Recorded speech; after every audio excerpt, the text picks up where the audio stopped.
Bonjour fidèles internautes, fidèles téléspectateurs, ma joie est grande de vous retrouver une fois de plus sur ce plateau dans votre chaîne préférée Seb TV. Nous sommes bien évidemment, vous l'avez su tout de suite, dans l'émission Doctrine. Et une fois de plus, je reçois pour vous sur ce plateau un homme qui n'est plus à présenter, le frère Cédric. Alors frère Cédric, de quoi allons-nous parler aujourd'hui dans cette émission Doctrine ?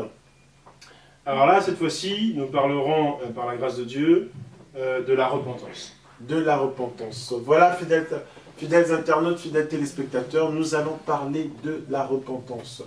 Alors, mais d'entrée de jeu, je vais vous poser la question, certainement que celle que se posent nos fidèles internautes qui nous suivent en ce moment. Qu'est-ce que c'est que la repentance ?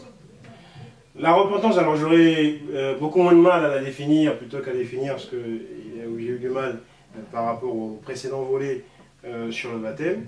La repentance, déjà étymologiquement parlant, voyez-vous, il y a deux mots grecs,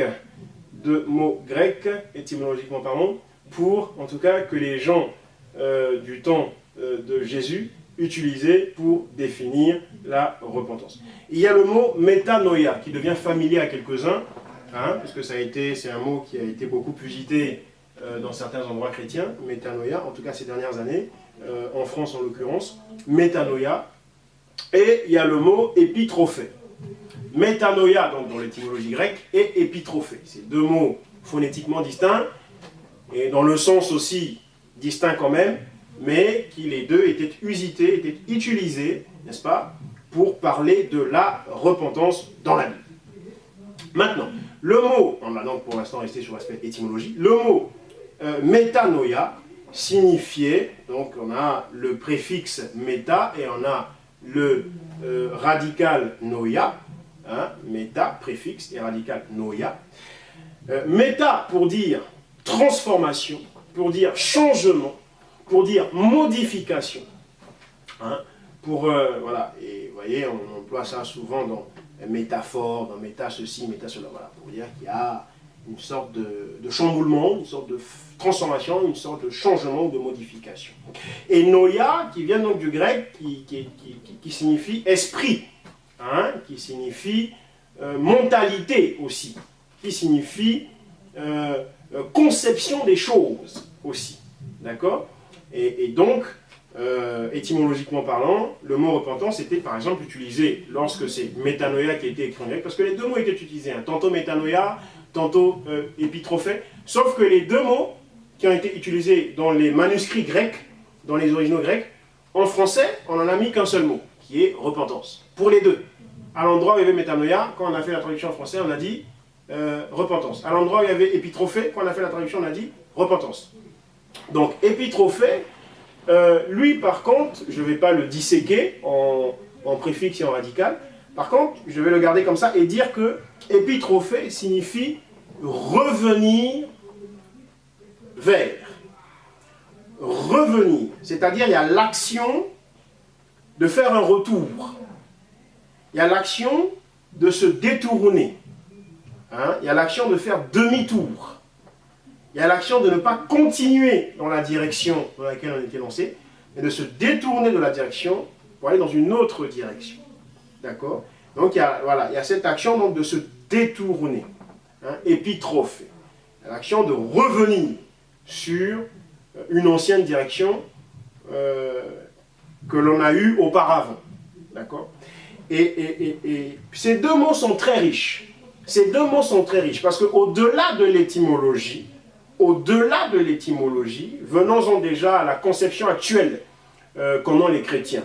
Aujourd'hui, les chrétiens, quand on leur parle de repentance, ils pensent tout de suite au fait de pardon des péchés. D'accord ? Ils pensent tout de suite à ça. La repentance, c'est pardon des péchés. Donc quand j'ai reçu le Seigneur, le jour où j'ai reçu le Seigneur, mes péchés ont été pardonnés. Donc c'était la repentance. J'ai demandé pardon à Seigneur, j'ai fait ceci, j'ai fait des abominations, j'ai fait des braquages, j'ai fait des génocides, etc. Ou j'ai soutenu des génocides, comme ça se passe quelque part là-bas en Afrique. Alors, le jour où je reçois le Seigneur, c'est la repentance. Pourtant, encore une fois, bien aimé, certains vont commencer à vraiment être agacés, mais d'autres vont commencer à se réjouir. Il faut aussi de temps en temps, je présente cet aspect réjouissance. D'autres vont commencer à se réjouir parce que, encore une fois, moi je ne suis pas là pour répéter la tradition des anciens. Voilà.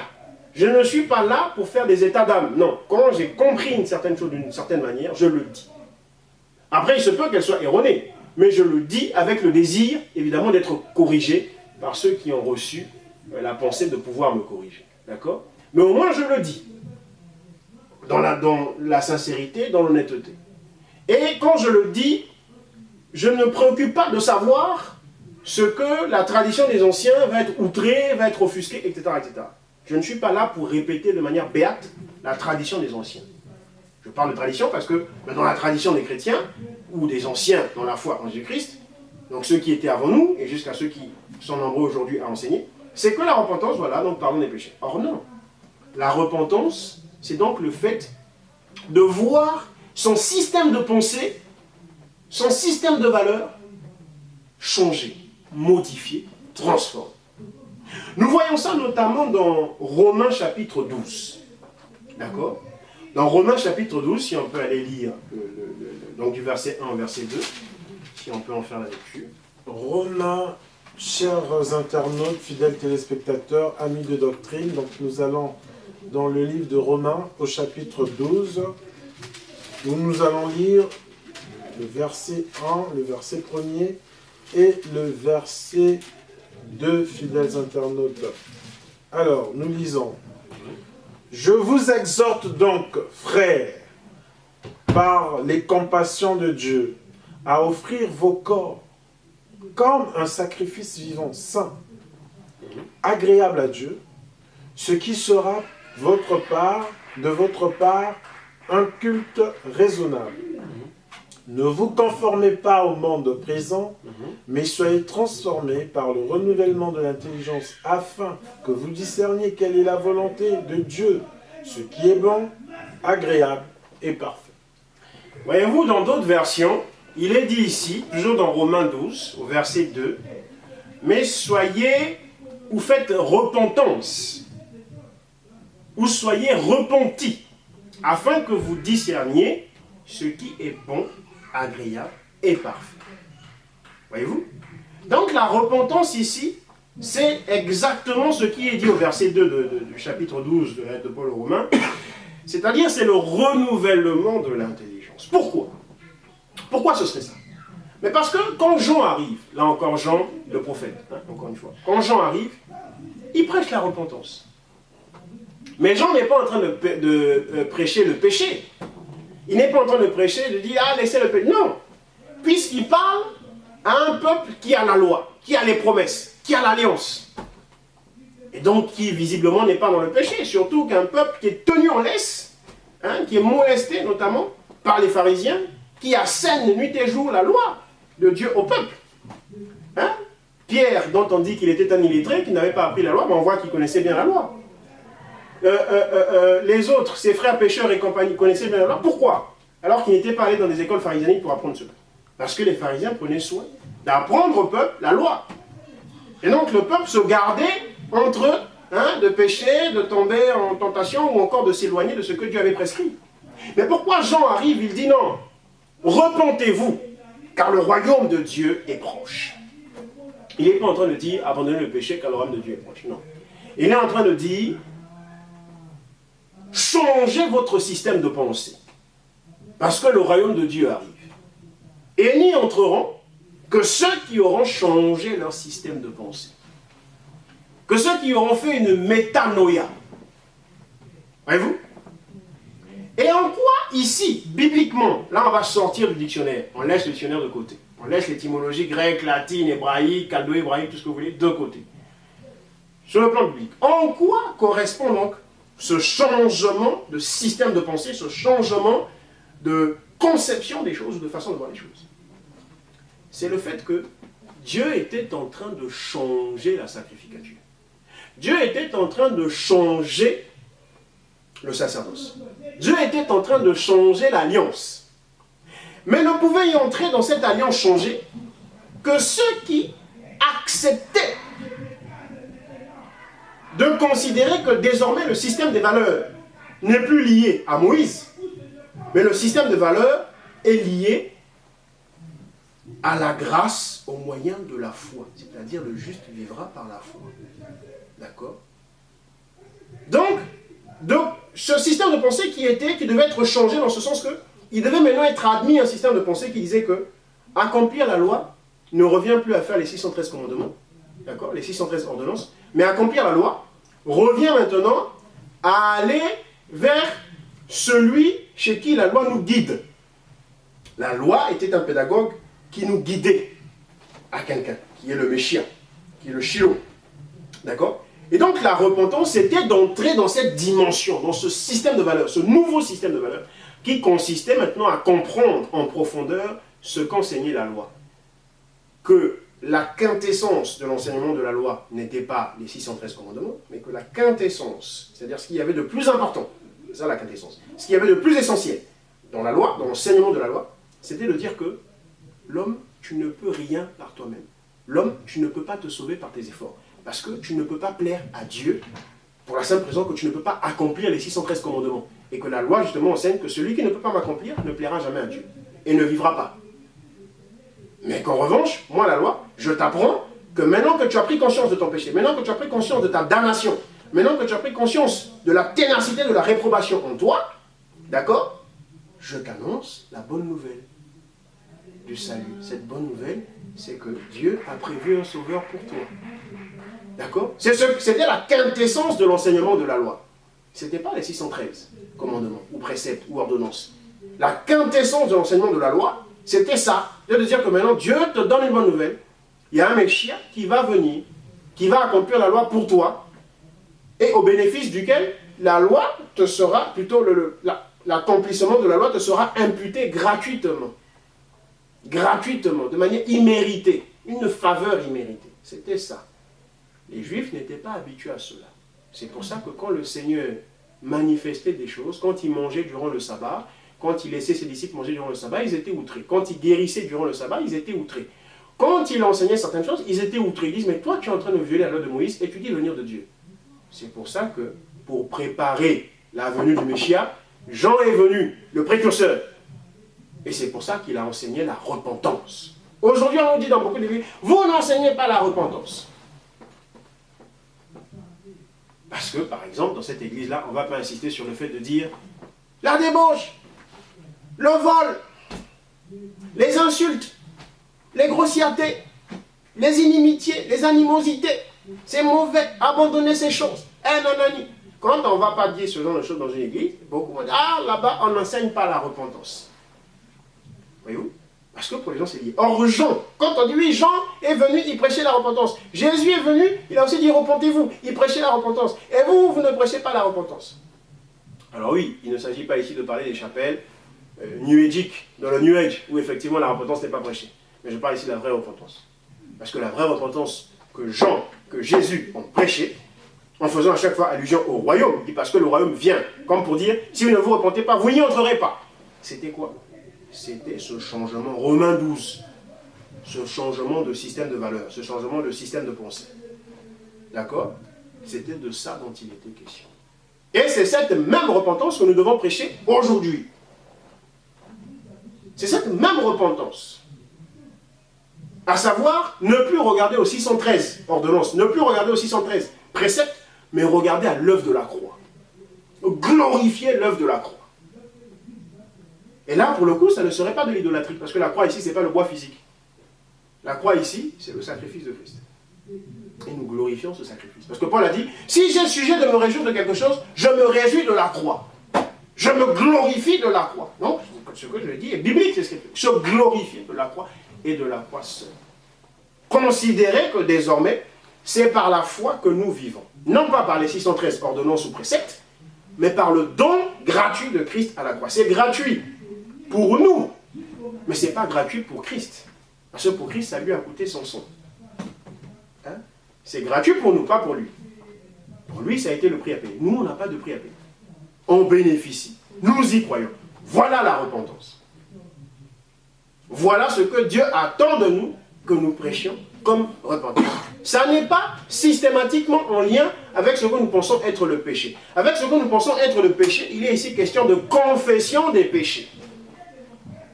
Confession des péchés. Et mes péchés, je les confesse autant que faire se peut, autant que j'en en fais. Voyez-vous? 1 Jean, chapitre 1, au verset 9. Celui qui confesse ses péchés, il est juste et bon. Le Seigneur est fidèle. Le Seigneur est bon pour les lui pardonner. D'accord? Ça, c'est la confession. Mais la repentance a lieu, effectivement, lorsque a lieu le renouvellement de pensée. Métanoïa. C'est pourquoi le Seigneur dit à Pierre, par exemple, Simon, Simon, l'adversaire vous a réclamé pour vous cribler comme du front. Mais j'ai prié pour toi. Lorsque tu seras repenti, alors je sais que vous allez bondir sur le ciel, non, c'est lorsque tu seras converti. Eh ben, le mot converti est interchangeable avec le mot repenti. D'accord? Vous verrez cela selon les versions, dans la version de Summer, dans la version second 1910, etc. etc. D'accord? Donc, lorsque tu seras repenti, affermis tes frères. Quand il lui dit repenti ici, il est en train de lui dire, lorsque tu auras reçu cette transformation, ce changement du système de pensée. Et ça se fait quand? Ça se fait dans Acte 10. Ça s'accomplit dans Acte 9 ou Acte 10 avec Corneille. Avec Corneille. Parce que justement, quand les gens de chez Corneille viennent voir Pierre pour lui dire là-bas nous prions, nous étions en train de prier, alors que nous étions en prière, nous avons reçu une vision qui nous demandait, nous avons reçu une vision qui nous demandait de venir chercher ici un certain Céphas pour qu'il vienne là-bas nous dire ce que nous devons faire. Apparemment, Dieu lui a parlé et tout pour qu'il vienne dire. Juste avant cet instant que j'évoque, Céphas était lui aussi en prière dans la chambre haute. Il était tout seul en prière avant le déjeuner.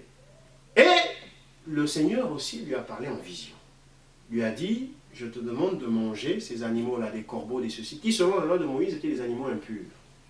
Pierre a dit, mais non, mais moi il ne m'a jamais été demandé de manger sur les choses, et selon la loi, selon ma religion, je ne peux pas manger sur les choses, sinon je vais déplaire à mon Dieu, au Dieu de ma religion. Dieu lui a dit, mais justement, c'est le Dieu de ta religion là, qui est en train de te parler, et qui te demande de manger. Et ce que je te demande moi de manger, toi tu dis que c'est impur? Dieu le préparait, le Seigneur Yahushua le préparait à ce changement, à cette repentance, à cette métanoïa, d'accord? À ce changement du système de pensée, à ce changement de la conception des choses, de la conception de vision des choses, d'accord? Donc c'était ça la repentance, et c'est ça que le Seigneur dit, lorsque tu seras converti, affermis tes frères. Parce qu'à la suite de ça, Paul a affermi ses frères. Quand les frères se sont opposés à ce que Corneille reçoive justement le passage dans les eaux du baptême, qu'on a évoqué dans un volet précédent, c'est Pierre qui s'est levé pour défendre ce que disait Paul. C'est Pierre qui a affermi ses frères pour dire, oh, refuserions-nous les eaux du baptême à ceux-là alors qu'ils ont reçu l'Esprit, sous prétexte qu'ils sont étrangers? Refuserions-nous ces choses? Car vous êtes sans ignorer, chers frères, que nous étions là en prière, Dieu m'est apparu en vision, et ce que ça voulait dire. Ces animaux impurs voulaient donc dire les païens. Les païens étaient impurs, parce qu'on était étrangers à l'alliance, on était étrangers à la vie de Dieu, étrangers aux promesses, on était sans droit de cité en Israël, on était impurs. On était comme les lépreux dans la loi d'Israël, on était impurs. D'accord? Et c'est par les lépreux que le salut est venu. Quand ils sont sortis, ils ont découvert que les armées ennemies avaient fui. Ils sont allés annoncer à ceux qui étaient restés dans la maison. Dire, ah non, non, venez, ils ont fui et ils nous ont laissé la nourriture en abondance. Le salut est venu par les lépreux. Tout comme Élie, au torrent de Kérit, a été nourri par un corbeau, animal impur. Le même animal que Pierre a vu en vision. C'est une image, c'est un type. Ce corbeau au torrent de Kérit, vis-à-vis d'Élie, typifie, c'est une figure et même une préfigure des nations. C'est-à-dire de nous autres. Des goïms, des gentils, des païens. Parce que païens, au sens biblique, c'est nous, hein, c'est pas celui qui fait le péché, c'est nous. Les païens que nous sommes. Les païens nourriront de la nourriture spirituelle Israël. C'est ça l'image des dieux. Et c'est ça la repentance. Et ce n'est pas ça qui est enseigné aujourd'hui dans les églises comme étant la repentance. Mais alors, frère Cédric, justement, Merci pour cette brillante explication qui a certainement édifié plus d'un de nos téléspectateurs qui nous suivent avec beaucoup d'intérêt, beaucoup d'intérêt. Comment s'opère cette repentance? Parce que vous avez bien expliqué que la repentance, métanoïa, donc méta, transformation, noïa, esprit, comment ça s'opère? Ou penser. Comment ça s'opère? Comment ça s'effectue? Parce que l'apôtre ou le prophète Jean, quand il dit « Repentez-vous, car le royaume de Dieu est proche », que nous voyons dans Marc 1, verset 15, mais repentez-vous, la personne qui reçoit, nos fidèles internautes qui reçoivent l'information ou qui suivent avec beaucoup d'attention cette émission, aimerait comprendre, bon, moi, je veux bien me repentir, j'ai fait la différence entre la confession et la repentance, maintenant je fais la nuance entre les deux, voilà, donc maintenant, comment je vais faire, moi, comment ça va s'opérer? Qu'est-ce que je dois faire? Est-ce que je dois faire des exercices? Parce que je me souviens qu'il y a une émission qu'on a dû faire qui parlait du soaking. Et on a dit que, voilà, sortir de son corps en faisant des exercices, c'est anti-biblique, c'est même satanique, c'est diabolique, c'est démoniaque. Ça vient droit de l'enfer, ce genre de pratique. Mais alors, la repentance, est-ce que là, en l'occurrence, est-ce que c'est des exercices qu'il faut faire? Bon, voici comment il faut faire pour se repentir. Petit 1, concentrez-vous. Petit 2, allongez-vous. Comment ça s'opère? La repentance est l'œuvre de notre Seigneur Yahushua en ses élus, en ses saints, en ses enfants, en ses prédestinés. C'est l'œuvre de notre Seigneur Yahushua Hamashiach. Ça n'est pas l'œuvre de Cédric, ça n'est pas l'œuvre du chrétien lui-même. Ce n'est pas moi qui ai fait l'effort quelconque de me dire que, parce que vous savez quoi? Ça n'était pas propre aux Juifs de s'attacher à la loi de Moïse, etc., au point que le Seigneur leur dise, Moïse vous a dit, mais moi je vous dis. Moïse vous a dit, mais moi je... Parce que toutes les fois où il leur dit, la loi vous a dit ça, mais moi je vous dis. Il est en train de parler de Moïse.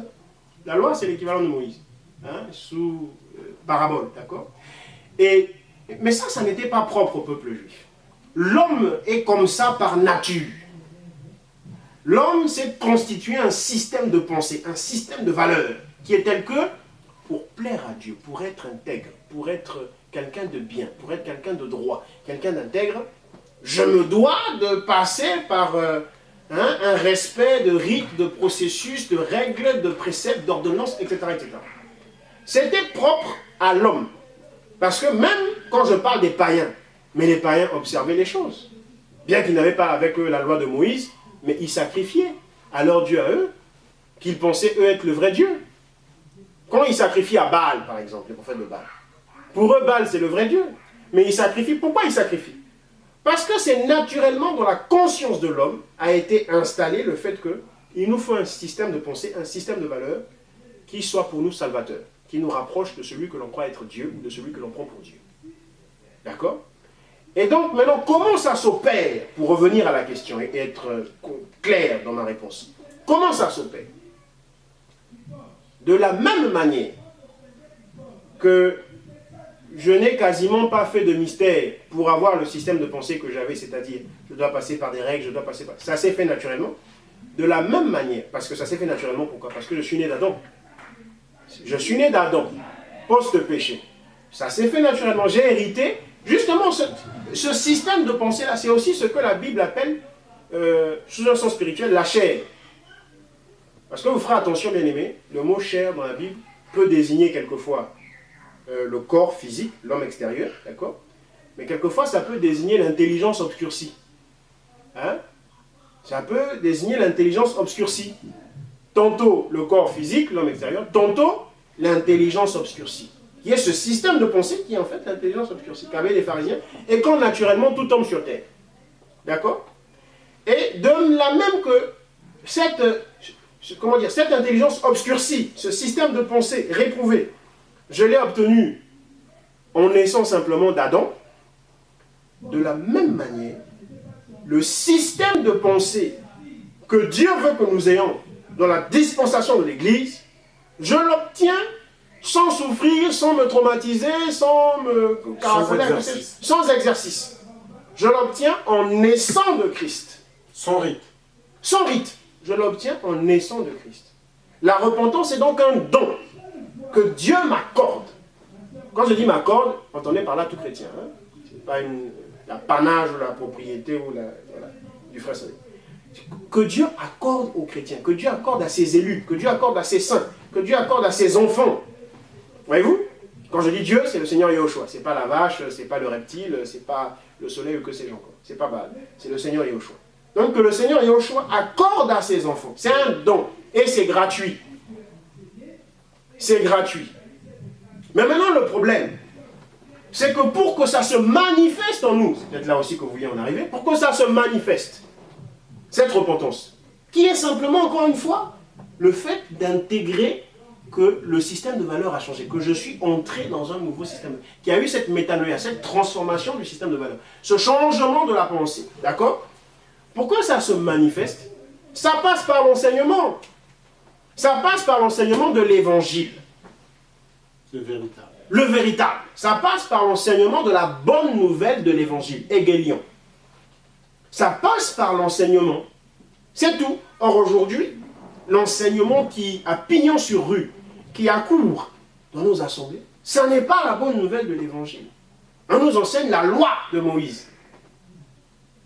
Et encore, j'ai envie de dire, ça c'est même encore bien, la loi de Moïse. Parce qu'à côté, quand ce n'est pas la loi de Moïse, c'est le New Age. On nous enseigne le New Age. Déjà, la loi de Moïse, bien que ce soit bien, mais pour nous, ce n'est pas bien. Je me comprends en le disant. Autant je dis c'est bien, mais je dis pour nous, ça n'est pas. Pourquoi?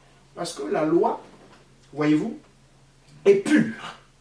Mais elle ne purifie pas celui qui se met sous elle.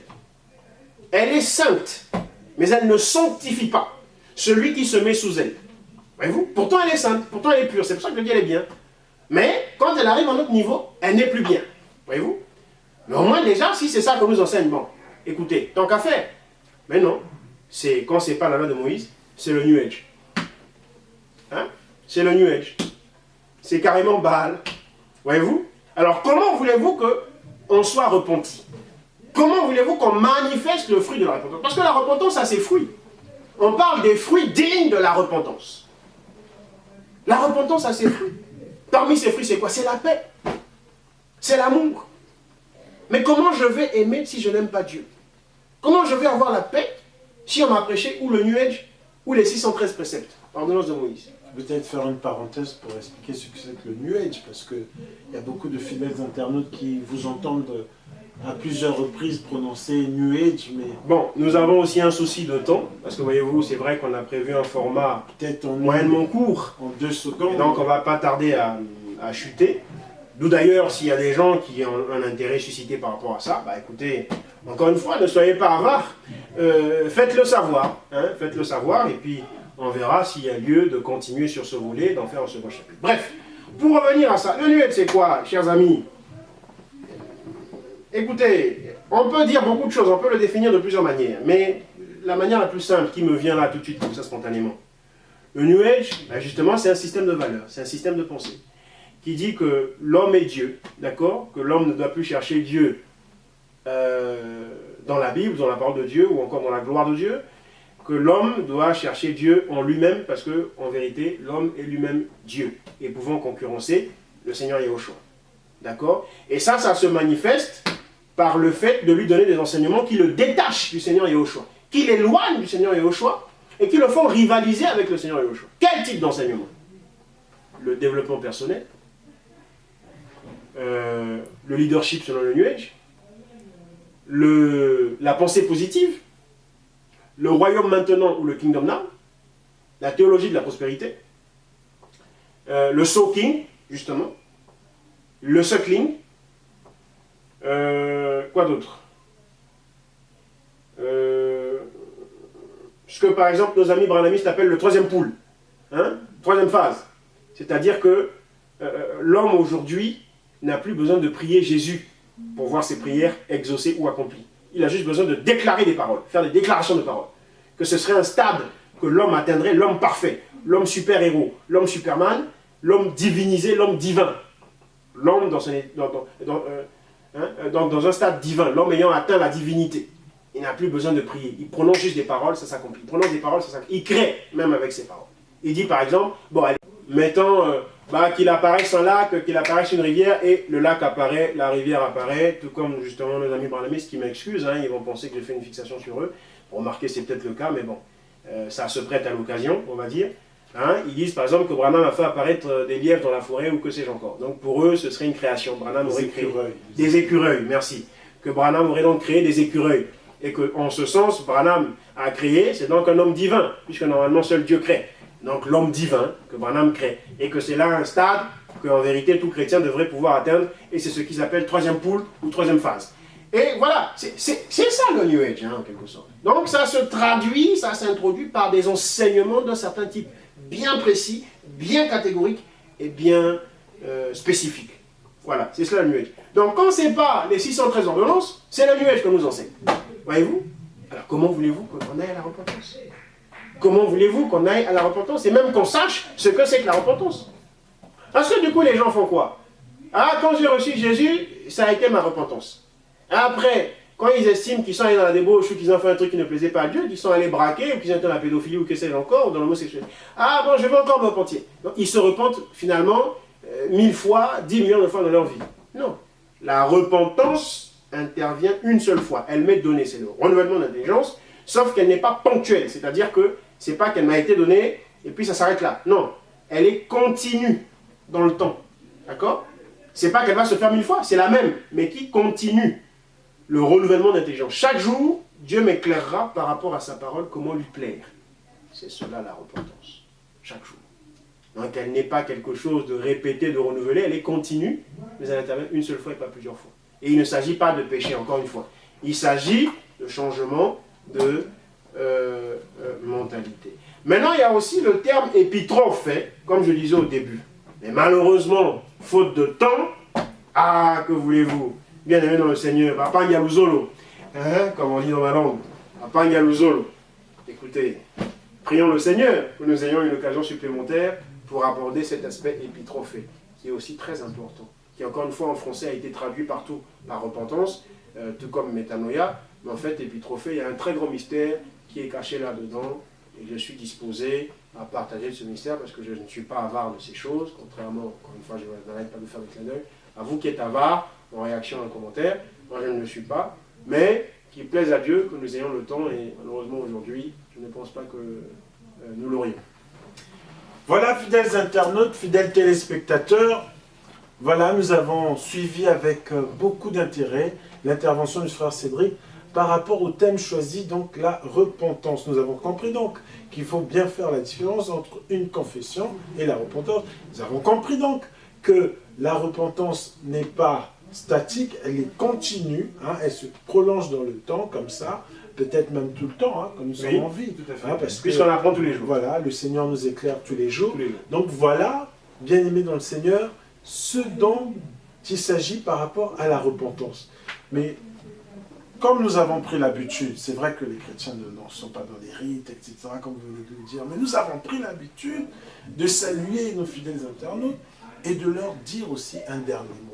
Alors, quel serait aujourd'hui le dernier mot à l'endroit de nos fidèles internautes, nos fidèles téléspectateurs?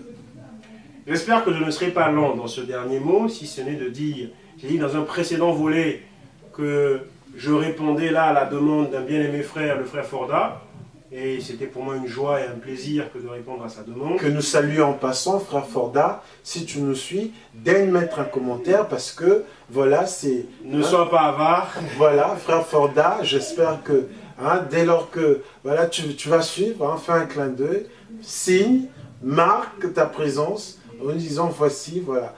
Donc, voilà, donc je disais, voilà, donc dans un précédent volet. De même, dans celui-ci, voilà, je répondais à la demande d'un bien-aimé frère, qui est le bien-aimé frère Sébastien, qui est avec nous à la régie, dont on parle tout le temps le bien-aimé frère Évrard à la fin de chaque émission ou chaque volet. Voilà. Tout ça juste pour montrer que, vous voyez, on est sensible à ça, on est à l'écoute. On est à l'écoute et on ne veut pas seulement venir montrer ou étaler une forme de connaissance ou que sais-je encore.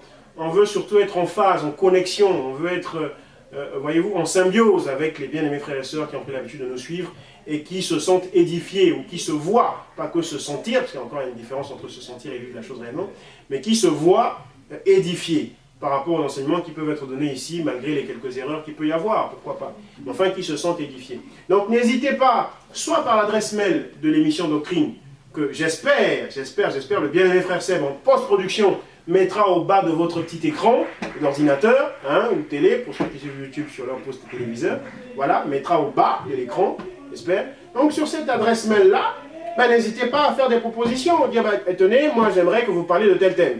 Parce que vu comment vous avez abordé les thèmes précédents, je suis intéressé par le fait de savoir comment vous aborderiez tel autre thème. Par exemple, ça, voilà, ça va éviter que ce soit nous à chaque fois qui imposons la cadence, comme là la cadence m'a été imposée, ce n'est pas moi qui l'ai imposée, tantôt par le frère Fonda, tantôt par le bien-aimé frère Sébastien. Donc n'hésitez pas, ne soyez pas avares, dynamisez cette émission-là donc sur YouTube, hein, en mettant des pouces, ça s'appelle, hein, des petits trucs pour dire oui, j'ai aimé là ou je sais pas quoi. Oui, pour ceux qui sont édifiés, bien sûr, hein, pour ceux qui n'ont pas aimé, à vous, je ne demande pas de mettre des pouces, vous avez le droit au contraire de mettre des pouces inverses, c'est votre droit, libre à vous. Mais enfin, je parle ici à ceux qui sont édifiés. Donc, mettez les pouces, abonnez-vous, allez à la cloche et puis recevez, c'est les notifications qu'on dit, c'est ça. Voilà, recevez les notifications, abonnez-vous, hein, voilà. Donc manifestez-vous et puis bien sûr, priez pour nous.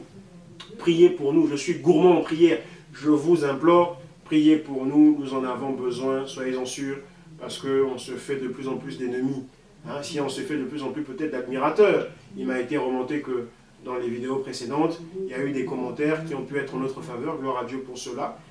Mais ce n'est pas tout, on se fait aussi et surtout des ennemis. Donc priez pour nous, que le Seigneur veille sur nous, que le Seigneur nous garde et que le Seigneur est toujours là pour apporter sa parole et que vous soyez toujours à même de discerner ce que vous pouvez garder et ce que vous pouvez rejeter. Voilà. Voilà, chers internautes, fidèles téléspectateurs, amis de Doctrine, vous qui êtes les irréductibles de cette émission Doctrine, c'est par rapport à vous que nous sommes là pour vous, c'est parce que vous êtes là que nous sommes là aussi. Alors, nous avons été très ravis de passer ce moment avec vous, mais malheureusement, toute bonne chose a une fin, hein, toute bonne chose a une fin, malheureusement. On n'a pas pu voir l'autre volet, mais chose promise, hein, on promet qu'on reviendra là-dessus. Il faut qu'il le demande. S'il ne le demande pas, on n'y reviendra pas. Oui, pourquoi pas, mais nous les aimons tellement que nous sommes prêts à revenir, même s'ils ne demandent pas. Mais qu'à cela ne tienne, fidèles internautes, je vous donne rendez-vous très prochainement pour une nouvelle émission et j'ai encore beaucoup de surprises pour vous. Cette année 2019, c'est votre année parce que c'est une année de grâce. C'est une année où on a réservé pour vous jusqu'au dernier jour de l'année, on vous a réservé des belles surprises qui, j'espère, vous édifieront, qui, j'espère, vous béniront. Donc, bien le bonjour chez vous, à nous revoir au prochain numéro. À la manœuvre, donc toujours le frère Sébastien, toujours dans la qualité, toujours dans l'excellence, de gloire en gloire. Frère Cédric, au revoir. Au revoir.